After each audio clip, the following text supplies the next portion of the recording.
महाराज के हाथ तो मुगल एक बार नहीं बार बार नहीं लगातार मुगलों की हार की खबर सुनकर औरंगजेब पूरी तरह टूट चुका था।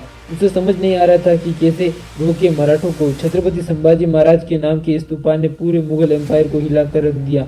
इसलिए औरंगजेब गुस्से से अपने सरदारों पर गरज पड़ा, अरे क्या करते हो, इतनी फौज देता हूँ फिर भी उन मराठों के हाथों मार खाकर आते हो, शर्म नहीं आती? चूड़िया पहन लो चूड़िया। अगर ऐसा ही चलता रहा तो ये मराठे हर हर महादेव के नारे लगाकर दिल्ली पर ना टूट पड़े।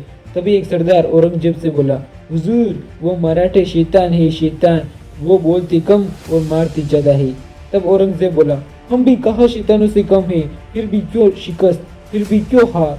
तभी किसी ने बोला, हुजूर इन मराठों की जान इन गढ़ किलों में है, अगर हम गढ़ किलों को जीत लेंगे तो मराठे खुद ब खुद घुटने टेक लेंगे। औरंगजेब बोला, बहुत खूब।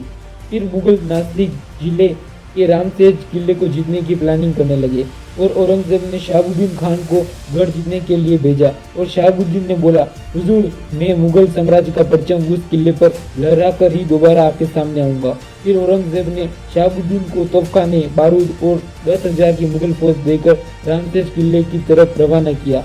और अब शहाबुद्दीन ने रामसेज किले पर घेराबंदी कर दी, पर किले के ऊपर 600 मराठे चुपचाप और सामने 10,000 मुगलों की सेना खड़ी थी। शहाबुद्दीन को लगा हमारे डर से बिना लड़े ही मराठे भाग जाएंगे। फिर शहाबुद्दीन ने बड़े उत्साह से मुगल सेना को कहा, चलो आगे बढ़ो, गढ़ पर अपना परचम लहराओ। लेकिन मराठे पहले से ही सतर्क हो चुके थे और जैसे ही किलेदार ने मराठों को इशारा किया, मराठों ने अपनी पूरी ताकत से मुगलों पर हमला किया। पत्थर धड़ धड़ से नीचे आने लगे तथा मुगल सैनिकों की चटनी बनाकर निकल गए और आधे मुगल अपनी जान बचाकर दुम दबाकर भागने लगे। एक पत्थर सीधा जाकर शहाबुद्दीन के सिर पर जा लगा, जिससे घायल अवस्था में शहाबुद्दीन सोचने लगा, कैसे है ये मराठे पत्थर से मारते हैं। फिर शहाबुद्दीन ने सोचा, क्यों ना इस किले को ही तोप से उड़ा दिया जाए, ताकि ना रहेगा किला ना रहेंगे मराठे।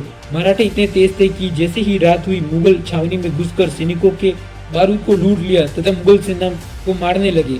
मराठों ने जंगल की लकड़ियों से तोपें बनाई और उन्हीं के बारूद से उन्हीं को उड़ा दिया। फिर थक हार कर शहाबुद्दीन रोता हुआ औरंगजेब के पास गया। फिर मुगलों के अंदर अफवाह फैल गई कि किले के अंदर इंसान नहीं भूत है।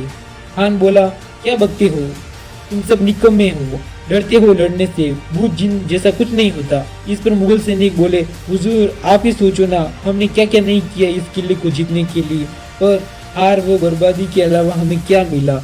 हम शाम तक दीवार तोड़ते हैं और सुबह दीवार बन जाती है। हमारे 300 सैनिक रात में गायब हो गए और हमारे 1000 सैनिक मर चुके हैं, पर मराठों के एक भी सैनिक नहीं।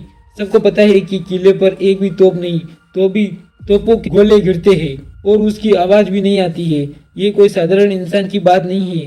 सैनिकों की ये बात सुनकर खान सोच में पड़ गया और फिर मुगलों ने काला जादू करने वाले तांत्रिक को बुलाया। तांत्रिक बोला, हुजूर आप मुझे 100 तोले का सोने का नाग बनाकर दे।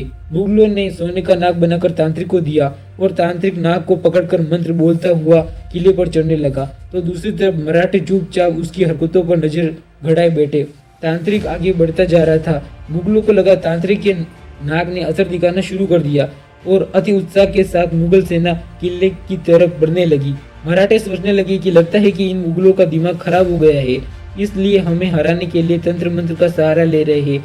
मराठों ने पत्थरों की बारिश की, जिससे नाग एक तरफ तथा तांत्रिक दूसरी तरफ हो गया और मुगल सेना का कचूमर निकल गया।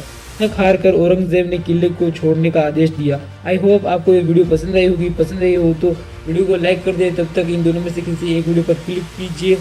बोलो जय छत्रपति शिवाजी महाराज।